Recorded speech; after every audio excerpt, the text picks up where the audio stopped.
Steel City. Is everybody ready to go? Let's proclaim the greatest radio show. Welcome, Steeler fans, to another episode of The Spread. I'm your host, Jim Sella, in studio with co-hosts J Dash and JK47. Moving along with our off-season Steelers player profiles, we got the wide receivers for you this week. We're going to start it off with Devin Gardner. He is actually a wide receiver / quarterback on the roster. He's almost definitely moving to wide receiver. There's not a lot of hope for the poor guy at the quarterback position. He played at Michigan last year. He's 6'4", 216 pounds. He isn't the most gifted athlete, I guess I would call him. He's physically gifted because he has good size and he can use that against some smaller corners.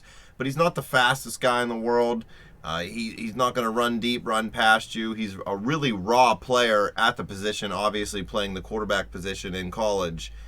So he's really not expected to make a big splash, maybe a practice squad guy. He ran for 258 yards on 98 attempts last year, so he has some moves in the open field, but don't look for this guy to be a huge productive part of this offense. Well, I mean, the Steelers have one open spot, correct? At least, I mean, what, Darius Hayward-Bay would be the number 4 receiver right now. Maybe Sammy Coates, but probably Hayward-Bay. Yeah, you got Sammy Coates as well, but Hayward-Bay, I wouldn't even say he's a lock. He plays special really, teams, you that's could his say shot. you have 2 open spots. So if anybody makes an impact here in training camp or the preseason or whatever, you might see one of these guys make the team, and it could be him. I highly doubt it, though. Yeah, he's just too raw, I think, to make the roster right now. Practice squad, maybe, if he shows potential, because, you stick him there, let him learn. But he's not going to take up a roster spot on game day. Dash, the next guy we got is your favorite of the bunch, C.J. Goodwin. He's in his second year out of California University of Pennsylvania. He's 6'3", 190 pounds, 25 years old. He signed as an undrafted free agent on June 4th, 2014. Spent last year on the practice squad, I'm pretty sure. Yes. He didn't do a lot in college, played 2 years at Fairmont State, 1 year at Cal. He had 35 receptions for 531 yards if you combine his stats from both schools. That's an average of about 15.1 yards per catch. Limited experience. He does have some kickoff return experience, so that helps him out. But from what I'm hearing in OTAs and what he did last year on the practice squad, the team really likes this guy. They like his skill set, and they think with the right coaching, he could be on this team as maybe the last wide receiver. Well, this is the guy that Mel Blount put a recommendation in for with the Steelers. He actually went to high school with Blount's children, and he worked at Blount's farm, apparently. So Blount knew him. I want to work at Blount's farm. It was at Lindsley High School that they attended, and he was a multi-sport star. This was in West Virginia, a private school. He played basketball. That was his preferred sport. He also ran track and field, but it wasn't until his senior year in high school that he actually decided to play football. And then, I mean, there isn't much on this guy. He originally attended Bethany College to play basketball. It never worked out for him. According to NFL Draft Profile, he also attended Rutgers, but a lot of people don't even know if that is true or not. And then he eventually transferred to Fairmont State, and it was at an intramural b-ball game before his senior year that he got noticed by their football staff. So you're saying he played 2 years at Fairmont. From what I heard, it's 1 season at Fairmont, but who knows, really? God only knows. But he finished his senior season with 440 yards and a touchdown. Then he followed that up by going to Cal U, but got very limited playing time and ended up with just 11 Vulcan receptions. represent. There you go. Alum. That's why I want this dude to make it, just so I can say I went to the same school as a Steeler. Well, listen, he got an invite to a super regional combine in Detroit. He ran a 4.440. Beast. Had a 40-inch vertical. For 6'3", that's good. And he had a 10-10 broad jump. So this dude has all the intangibles. No wonder he played basketball. And dude can jump. Really, that's why he's still on this team. He had a shoulder injury that kept him out of training camp a little bit last season, so he really didn't get a chance to make the team. But his athleticism alone let them keep this guy, made them keep this guy around on the practice squad. And actually, Mike Tomlin, I seen a quote in this one article. It said, if he doesn't make the 53-man roster this season, it would be a failure. then he'll probably make it. Well, I mean, he still has to go out and perform. A lot of people are saying everything they see about this guy, every time they see him make a catch, it's up over a defender, too. So this guy apparently gets up over defenders and makes nice catches. But we'll have to see. Who was the guy that going into last season that was the practice squad guy that everybody liked? What was his name? Justin something? Brown? Yeah. Yeah, I like Justin Brown. I also liked this C.J. Goodwin last year when I heard Mel Blount put in a good word for him. Let's just hope he works out a little better than Brown, not Antonio. Yeah, I hope he works out better than Antonio, too. Oh, yeah, that'd be badass. The next guy we got is Tyler Murphy out of Boston College. This is another guy who's moving from quarterback to wide receiver. He's 6'2", 213 pounds, 23 years old. He threw for 1,623 yards on 131 completions, ran for 1,184 yards on 181 attempts last year at Boston College. That's a 6.5 yard rushing average. He had 24 total TDs in 2014, 13 through the air, 11 on the ground. I've heard this guy's been in QB and wide receiver meetings for the Steelers all through the offseason, all through OTAs. He wants to make the team as the third quarterback, plus a guy who plays special teams, plus a guy who could also play wide receiver if they need him. So if the Steelers look at this guy as being able to do both, you carry him as your third string quarterback. That means he's active on game day because he can play special teams. He can also fill in at wide receiver if somebody gets hurt, but then you can keep 5 or 6 of these other guys, probably only 5. So then you could de facto have 6 wide receivers on your roster. Well, he only has to beat, Taj Boyd and MF Jones out, correct? That's right, yeah. I'm not going to say it would be easy to do so, but there's definitely a chance in that happening.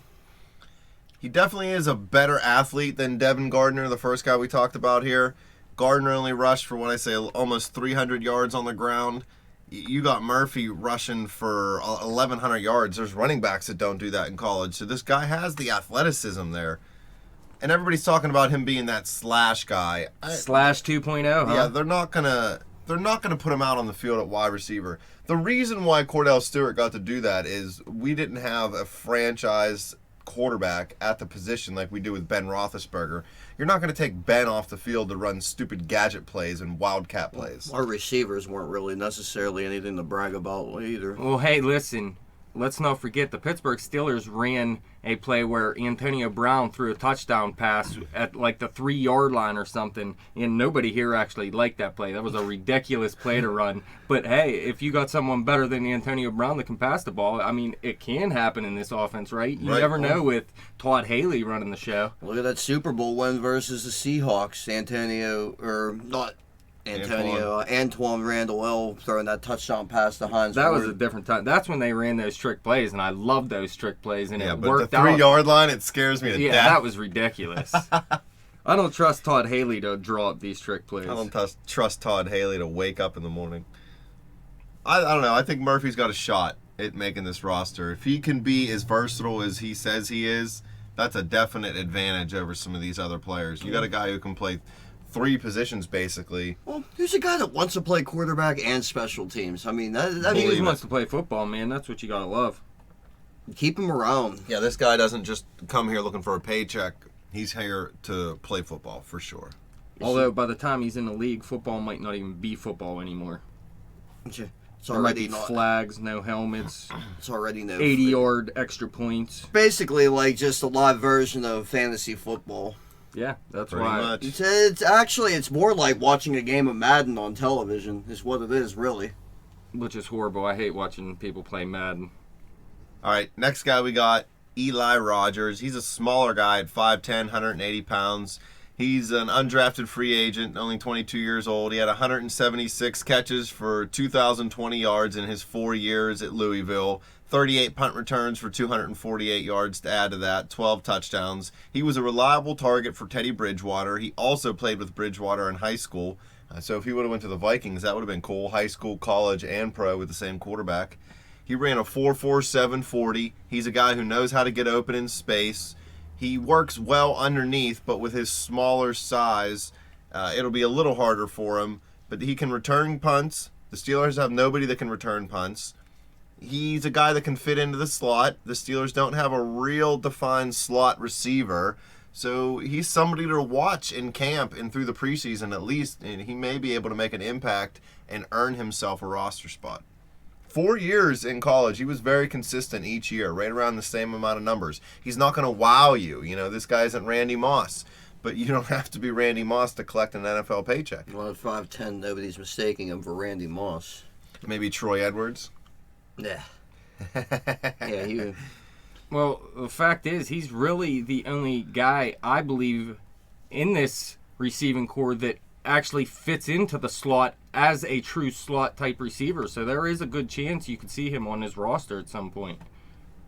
Yeah, until he gets thumped catching that pass underneath. I mean, who else do you have? You got Marcus Wheaton, Dree Archer are possibilities in the slot. Sammy Coates, even though he doesn't really fit the mold, he drops too many passes to be a slot receiver. That's what I'm saying. Like, Dree Archer may be the only other guy here that fits the slot as a true slot receiver. Well, Wheaton has the size, and the Steelers have been working him there, but his skill set has never really been the slot. He's been more of an outside guy, but to make the roster, he's going to have to make the you're going to switch. see Wheaton in the slot this season, for sure. I mean, I guess you could still take him in and out with Bryant, but I want Bryant on the field. Oh, yeah. The Steelers only lost 2 games with Bryant in the game last year. Another guy, another undrafted guy they got from Boston College, Shaquem Phillips. A little bit of a bigger guy at 6'3", 206. Not a lot of production in college his senior year, only 13 catches for 282 yards. 4 of those 13 catches did go for a touchdown, so he knows how to get to the end zone. He played at BC 1 year. He transferred to Connecticut for 2 years. Then he went back to BC for his senior year. So that's a little weird. Kind of a red flag that this guy doesn't really know what he wants. He's a sub 4.4 guy in a 40-yard dash. That's why he got brought into camp. I don't know. From what I've seen, read, heard, this guy really doesn't seem like he has much of a chance. He's more of somebody just there to be there now to take some of the reps. Well, he has the size, if nothing else. Yeah, Andy, it was sub 4.40. Yeah, but a guy who doesn't even know what college he wants to go to scares me. And he never really was that productive. He never had, I don't think more than 40 catches in a season. Well, you gotta wonder how much time he actually lost due to transferring, too. Well, listen. We still played 4 years. Steelers.com has him listed at 6'3", and on his pro day in March, he listed in at 6'1". That's a big discrepancy right there. Is he a 6'3" guy running under a 4.4, or is he a 6'1" guy running under a 4.4? To me, that's a big difference. I don't know, maybe he wore bigger shoes. Who knows? He did catch 74 passes, though, and had 1,096 yards, 8 touchdowns during his college career. That's a good season. On websites and stuff, teams like to embellish players' sizes to make them look better, so the Steelers' website could just be trying to make them look better. So he probably is only 6'1". Well, if that's true, then that's even worse for him. Yeah.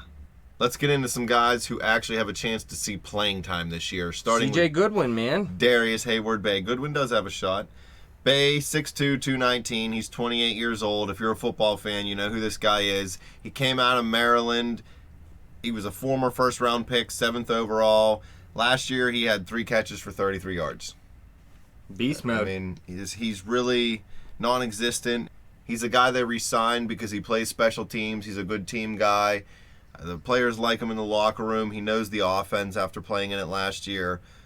But you're not going to see I think he anything came great up out with of a him. big catch last season, if that means anything to you. Maybe. We were actually arguing. You said he had a good season. What do you have that year? 64 catches, 975 yards, 4 touchdowns. And he had some terrible quarterbacks with him. Yeah, he had Carson Palmer, Jason Campbell, and Kyle Don't say Boller Carson Palmer's terrible. throwing him the football. Well, I don't Yeah, care if I'd be people think hard. he's good or not. He was terrible in Oakland, and if you don't think he was, you're a moron. I think everybody's terrible in Oakland. Quarterbacks only threw for 20 total touchdowns that season, and he had 4 of them.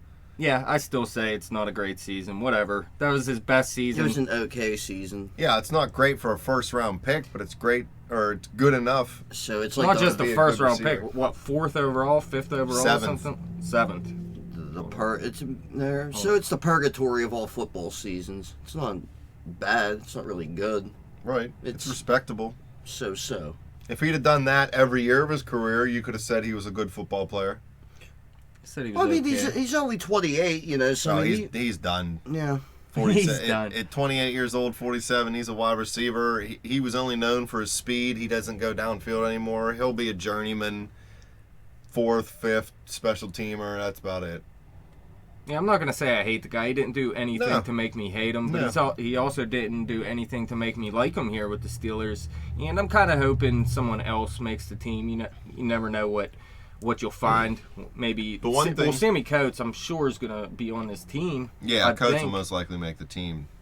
So, I mean, I'd like to see one of these other guys we just mentioned maybe beat out Hayward Bay for a spot then. Hayward Bay, if he were to come in to, say, be your 3rd or even your 2nd wide receiver, if it would only be like 2 or 3 games, say Bryant or Wheaton went down and he had to step in and play, I would be comfortable with that. But if he's your number 1 receiver going into a year, you probably play for the Oakland Raiders. Move on from DHB. Let's go to DA, Dree Archer. 5'8", only 173 pounds. It's his 2nd year out at Kent State. The Steelers used a 3rd-round pick on this guy. He was inactive weeks 2 and 3 with an ankle injury. He was inactive weeks 14 and 15 just because they didn't want him on the team. He only had 7 catches for 23 yards last year, mostly worked out of running back. He's had a hard time finding a spot in the lineup, finding a spot in the offense, basically. He didn't even work well as a kick returner, only 9 returns for 161 yards, a long of 23. So Haley's still trying to find a place for this guy in the offense, whether it's out of the slot, out of the backfield. They want to try to find mismatches with him against linebackers, but I don't like that coming out of the backfield because he's too small. And he gets pushed around, jammed at the line. And Dash, you said it in the running back segment, when he's back there, he can't pass block to save his life. No, dude. How many times did you see him back here and him get tossed to the side by a pass rusher? I mean, Darren Sproles was a small guy, and he could still pass block. This guy cannot. So he's a liability to Ben Roethlisberger in the backfield. You got to move him to just full-time receiver and work him out of the slot. He's got the right size, maybe gain a little bit of weight to help absorb some of the punishment. But running back is not where he should be.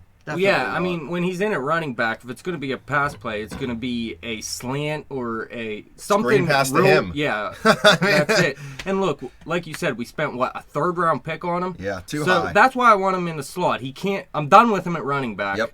But you spent a 3rd-round pick on him. I want to see him succeed in this offense, and he has quick feet. He can make quick cuts. I like him underneath on short little passes, especially how Ben Roethlisberger plays. He can get open, and once he gets the ball, he can break it to the house, I believe, although we haven't seen it from him yet. He definitely has trouble finding open field space to work in where he could take advantage of all that speed that he has, and that's something you just haven't been able to see him do. That's why I want to see him in the passing game more. It's a lot easier to find open field before you get the ball, and then when Ben gets you the ball in open field, then there you go. The one thing in his defense, he only touched the ball 17 times last year through catching and running, so you're not really going to be that productive if you only touched it an average of 1 time a game. And let's not forget, he was just a rookie. Right.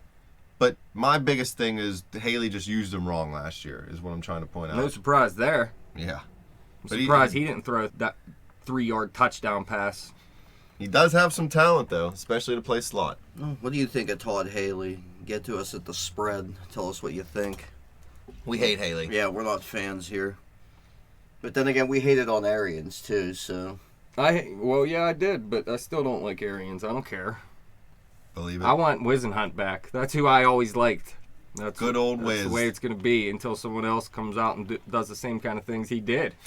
Next guy on our list is Sammy Coates, the rookie out of Auburn. He's 6'1", 212 pounds. He's a guy with blazing speed, 7 career 100-yard games in college, 13 career TDs. He averaged over 20 yards a catch. He's looking to grab that 3 or 4 wide receiver spot. More realistically, 4 or 5 for him. He's still young. Like I said, he does have the great blazing speed. The big thing, though, is he dropped basically 20% of the passes thrown his way. It was like 19.1 or 19.7% of the passes thrown at him last year. So if you're dropping 1 out of every 5 passes thrown to you, Ben Roethlisberger's not going to continue to throw you the football. So you need to get it together, Coates. He's actually been known to make a lot of tough catches, though, which is what the funny thing is. Like, he has a knack for the spectacular, and as you said earlier, he has the blazing speed. Knack for the spectacular. You know, and he has that pedigree of coming from a top-flight college program. You know, and he was always consistent, always producing there. So, I mean, that's something you can definitely look forward to. You know, and all you can do is pretty much hope that that's going to translate into NFL success. If there's one thing they think they can do is teach him how to catch. You can't teach him how to run a 40 at 4.4 or under. You can't teach him how to jump 38, 39, 40 inches into the air. So you're right, 47. All he's got to do is learn those technical issues of the game, and obviously catching the football is the most important part of the wide receiver position. But you can't hate on a guy who has never even played an NFL game yet. So I'm excited about the pick. He was, a third-round pick, I think, for us this year. Let's hope he turns out. If you can get him to be productive, probably not this year. I'm realistic. He'll put something into the offense this year. But if he can become beast in 2, maybe 3 years, you got Brown, Bryant, and Coates. Good Lord. Yeah, can you say Limas Swede? Yeah, that's the biggest thing. Is he Limas Swede? Is he going to drop a wide-open touchdown pass against Baltimore and then lay on the field and pretend to be hurt? I loved everything about Limas Swede besides he couldn't catch the ball. Listen, Limas Swede had an injury history, though, too, coming out of college. Listen, though, when he was on the field, there was no one that got more open than Limas Swede. It's because they knew he wasn't going to catch the ball. Hey. They didn't even bother covering him. I don't think that's really He's true, just going to drop it, let him go. I mean, they're not putting as much attention on him, but they're not just going to let him run down the field like that. He's standing there like this. I'm wide open, guys. Listen, the only problem is he could not catch the ball at all. Now, if Sammy Coates can get open like Limas Swede, even if he catches 50% of his passes, he'd still be a productive player for you. Yeah. Whereas Limas Swede caught 0% of his passes. He was bad. With that blazing speed he has, he'd be an ideal slot guy to put in between Bryant and Brown. I actually would like work those underneath routes and use those option routes. Yeah, it's all about how he runs routes, though. And right now, he really has to work on his route running. Yeah, his basic route is straight ahead. Yeah. Well, that's what I like about him. 212 pounds, So I mean, he'll be able to take some of that punishment that you'll be able to hit running those middle routes. Now, Mike Wallace had a productive rookie year for the Steelers going straight. So the Steelers know how to find a spot for a player with his talents. Yeah, unfortunately, 6 years later, all he could still do is run straight. Hey, I'm not saying that. But when that happened, really, the Steelers were looking for someone to run those routes. And right now, I think Bryant and Brown could both run those routes if they really needed. You know what I mean? Definitely. But if you're in a 4 wide receiver set, you know what I mean? You got Bryant and Coates on the opposite side of the field, both pushing the safeties back. And then you have Brown and Wheaton working the underneath. If Brown isn't double covered, he's not covered at all. So one guy cannot cover Antonio Brown. So the speed just helps keep the defense back, and it also will help the running game if he's successful, because if you have Brown, Bryant, and Coates all being successful going downfield, and then Le'Veon Bell in your backfield, you can't bring your safeties up, and then you're effed, because Le'Veon is a beast. Well, plus it allows you to mix and match. It allows you to move Brown around. It allows you to move Bryant around. You could move Bell out to wide receiver. I mean, there's just so much you can do. I mean, you just got to love the versatility you got to love that these guys bring. You just got to hope Coates can catch it. Well, the next guy, he's number 3 on the Steelers depth chart right now, is Marcus Wheaton. He's in his 3rd year out of Oregon State. He was a 3rd-round pick in 2013. He's 5'11", 182 pounds. He had 53 catches for 644 yards and 2 touchdowns last year. He was expected to be the number 2 guy when we drafted him behind Antonio Brown. He's lost that position right now to Martavis Bryant. I guess he lost it. Bryant took it pretty much. He came into the league and just destroyed people in the second half last season. Wheaton struggled with injuries a little bit his first year and a little bit last year. He did start returning on kickoffs towards the end of the season. He had 20 kickoff returns for 494 yards. That's a 24.7 yard average, so that was pretty good. So this guy has a shot at working in the slot, because that's where he's been for most of the OTAs, and returning on kickoffs. He's a good player. He's solid. You trust him. He makes big catches, Dash. We've seen him go out and make some spectacular-looking catches out on the field. I'd like to see him find the end zone a little bit more, though. Definitely. He has things to work on, for sure. Right now, to me, there's your ideal slot receiver right now. See, I agree, but Dash doesn't like him in the slot. I do not like him in the slot. His game doesn't play up in the slot. He actually plays better as an outside receiver, but I like Bryant there better. So I'm kind of... I don't know what I want to do with Wheaton yet. I really don't think he's a slot receiver. Well, I if think you're going to give Pedro a pass moving from 3rd to 1st, then you got to give Wheaton a pass moving from the outside of the slot.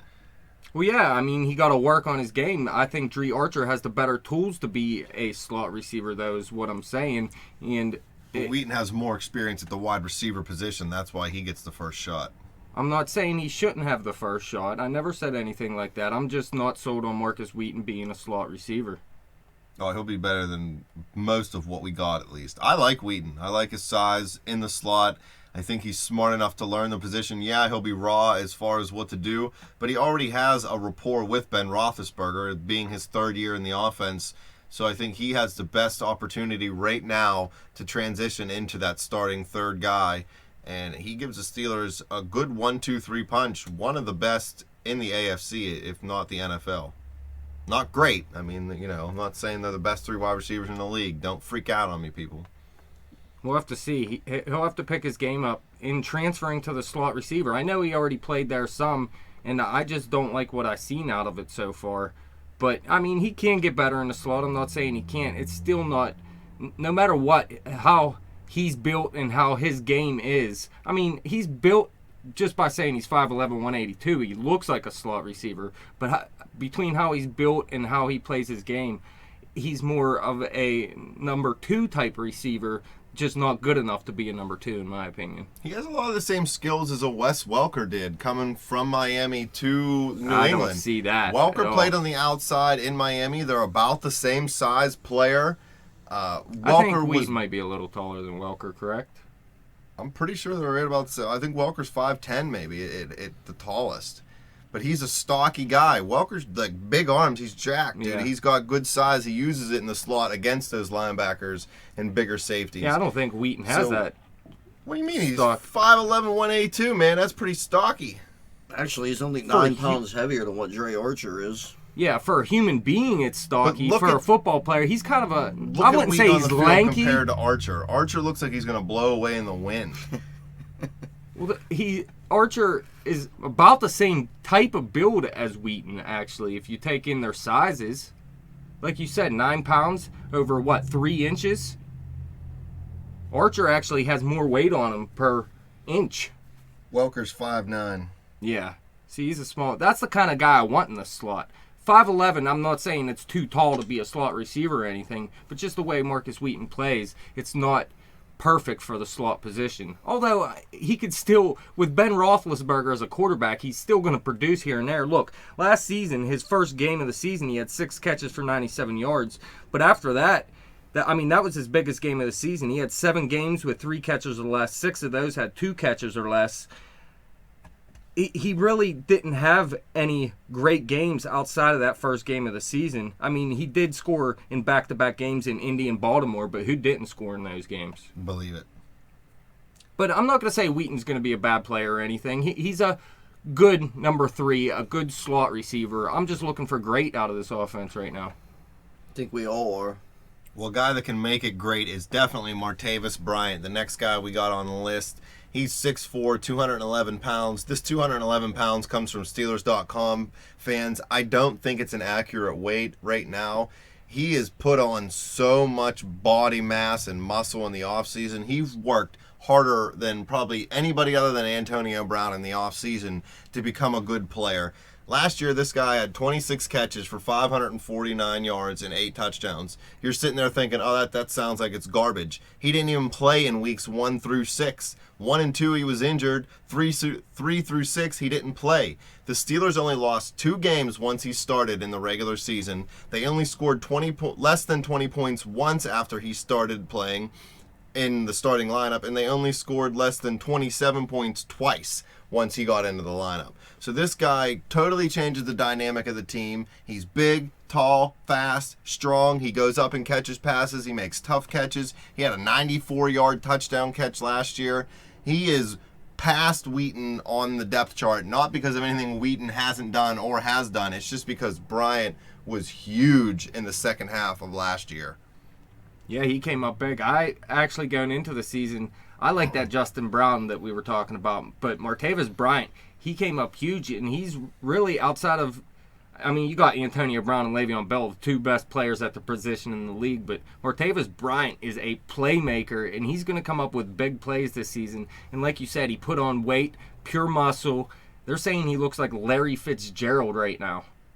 And We know this dude can catch, he can get open, and he can fly. if he really is working as hard as what everybody's making it seem like, with his size, my word, could he be a good receiver. And then here's a catch for you. He was, maybe I think a 4th-round pick for Pittsburgh. He played across the field from Sammy Watkins. They played together at Clemson. Who goes on to have the better second year, Watkins or Bryant? Watkins got a garbage quarterback up in Buffalo. Bryant's going to have Ben Roethlisberger throwing him the football. You could see Bryant pass Watkins up as far as production goes. Well, yeah, considering teams, I definitely think Bryant's going to have the better season. And I like Watkins and all, but I like Bryant. I'll stick with Bryant. Please believe, especially in the 4th round. He could step right on you, 47. Right over you. You wouldn't even know it. Yeah, probably wouldn't be that hard. I mean, this is the type of receiver that Ben wanted his entire career. Ben kept saying, get me a tall receiver, get me a tall receiver. They had, Plaxico Burress for a little bit. He actually, when they brought Plax back, he was kind of happy about it. But Martavis Bryant is really the first big wide receiver that they brought in that actually has a chance to be a top-end wide receiver. Yeah, he can be an all-pro wide receiver, and this is exactly what Ben wants. I know he loves Antonio Brown and everything, but he's not the type of receiver that Ben has been asking for all these years. Bryant had 5 touchdowns in his first 3 games. The Steelers scored 30 points, 51 points, and 43 points. So it looks like he had 6 in his first 4 games. Yeah, they actually sucked that game. The offense was terrible in that game, but he came up big. He was the best player in that game, actually, I believe. 4 catches, 143 yards, and a touchdown in a terrible loss at the New York Jets. I love Bryant, man. He's a great surprise out of last year's draft, and just another one of the Steelers' wide receivers drafted late who comes up to become a good player. And now the jury's still out. I'm not anointing him a Hall of Famer yet, but he definitely has all the skills, and it looks like he's headed that way. Maybe not Hall of Fame, but All-Pro. Well, just listen to Antonio Brown, man. He knows what he's doing. Yeah, Antonio Brown most likely will become a Hall of Famer. He's the last guy on our list. Everybody knows him if you're a Steeler fan coming out of Central Michigan. Smaller guy at 5'10", 186 pounds. Last year, he led the league in receptions and yards, was second in TDs with 129 catches, 1,698 yards, 13 touchdowns, 19 20-plus yard catches. Has a streak of 32 games with 5 catches and 50-plus yards. That's an NFL record. 30 punt returns last year with a touchdown. Threw a touchdown last year. I mean, what doesn't this guy do well? Yeah, He run blocks. For a guy who's only 5'10", 186 pounds, he blocks great. Yeah, this is the exact type of receiver that I like for Big Ben. I mean, Big Ben, he always said he wanted the tall receiver, like I said, but I think Ben actually plays better with people like Antonio Brown. I mean, he can go deep, and when the play breaks down, there's no one better at getting open Coming than back to the Antonio quarterback, Brown. correct. You know, I was actually, look at 2001. He caught 69 passes for 1,100-plus yards. He only started 3 of those games. Yeah, ridiculous. So, I mean, this guy, his career's really taken off. You know, he got a shot. He's making the most of it. He's turning out to be a pretty goddamn good football player. Well, listen, in 2012, Mike Wallace was our number 1 wide receiver, and then going into 2013, it became Antonio Brown. Mike Wallace left for Miami, and since then, Antonio Brown, did you mention that streak? I wasn't even completely paying attention. That's when that streak started. So, since the day Antonio Brown was our number 1 wide receiver, He has produced every single game, and no one else in football can do that. And really, it's a lot to ask of him to keep doing it. It's almost impossible. The 129 catches last year were the second most catches by a wide receiver in a single season in NFL history, behind Marvin Harrison. And that Harrison season was ridiculous. Yeah, Wasn't it though? Well, how many passes did he catch? What, like 140 some? I think it was 143 or 141. I think it was 144, actually. I don't know. Somewhere in the low 140s, low to mid 140s. And I mean, it wouldn't shock me if Antonio Brown did better this year than he did last year. It really wouldn't. With Martavis Bryant being able to play well. Now, Bryant might take away some of his receptions because he's going to produce more, but he's just going to make them even more open because you're not going to be able to double Brown or Bryant because they're going to be getting just killed. They're going to have safety help over the top every play. Well, the Steelers got to get better at scoring. We said this before. Their offense got to In score. the red zone, mostly. Well, wherever. They just got to score. I don't care how they do it. They can do it from their own one. They can do it from the other one. Just score more points. About 4 or 5 more points per game this season offensively. Now, if that happens, Antonio Brown, I definitely could see scoring more than 13 touchdowns than he did last season. But to ask him to catch 129 passes. I'm not asking him to do it. I'm just saying it wouldn't surprise me if he did it again. That's how good he is. I guess it wouldn't surprise me, but to say he's going to get 1,700 yards again, that's he's ridiculous. The top wide receiver in the league, man. That's what happens in the league where quarterbacks are thrown for 5,000 yards. He was last year. It's hard to remain the number day. one unless you're Jerry Rice. Well, he's got the skill set and the work ethic to do it. Antonio Brown's a workhorse. The one thing he's been, I don't want to say complaining. He's mentioned to the team that he's not happy with his deal. He signed a 5-year deal in 2012 to remain with the team. He's not, I think he's in the top 15 as far as being paid as a wide receiver. So he's putting up number one numbers, and he's not getting paid like a number one. He has 3 years left on the deal, so Pittsburgh will not blink. The front office won't move. He will not get a new deal this year. So anybody who thinks it's going to happen, just put that out of your mind. The Steelers next year will have $22 million under the cap without the restructurings of the Cam Haywards, the Lawrence Timmons, maybe re-signing Kelvin Beachum, David DeCastro. So they're looking for next year. That's when Brown will get his deal reworked. I'm pretty sure they've told him that because he showed up for all but one day of OTAs, and he's been a team guy ever since, and he's never really said anything bad about the team. Actually, when directly asked, he said, I have enough money to harass me the rest of my life. That's not what's important to me. Football is. So, Antonio Brown, kudos to you, man. You deserve to be paid as the best wide receiver in the league. You are the best wide receiver in the league, and he's going to help carry this offense. If he does get paid like the best wide receiver in the league, unfortunately, it's not going to be with the Steelers. He'll get his contract. He'll get it. He's not going to be paid as the number one receiver in football, though. Maybe he's not going to be the one. highest paid receiver. They never do that. The Steelers are a little smarter than that. I didn't think the Steelers would ever give a player $100 million, and they've done it twice in my lifetime. Ben, the league's changing. And who The else? salary cap keeps going up. If Antonio Brown doesn't get top 5 money next year, I would be completely surprised after this season. Top 5 possibly. As the number one receiver, though, no chance. The best wide receiver, and Le'Veon Bell's quickly becoming the best running back, and he's going to get a contract after next year, too. It's going to be really tough. I mean, it's going to have to be those 3 and a bunch of rookies. The salary cap keeps going up, man, and with all this new TV money coming in, it's jumping by $10 million a year almost every year. So, like I said, too, they're going to have $22 million in cap room going into next season without restructuring. So, with that restructurings, they could have around $30 million in cap space going into next season. I'm not saying they're going to give it all to Antonio, but they would be able to if they wanted. But that wraps it up for our wide receiver segment. Thank you guys for coming in studio. Thank you, fans, for listening. Fans, you can follow us on Twitter at bet_the_spread. You can follow me on Twitter at betjimthewin. Check out the website at thespreadnews.simplesite.com. Like us on Facebook and subscribe to our YouTube channel.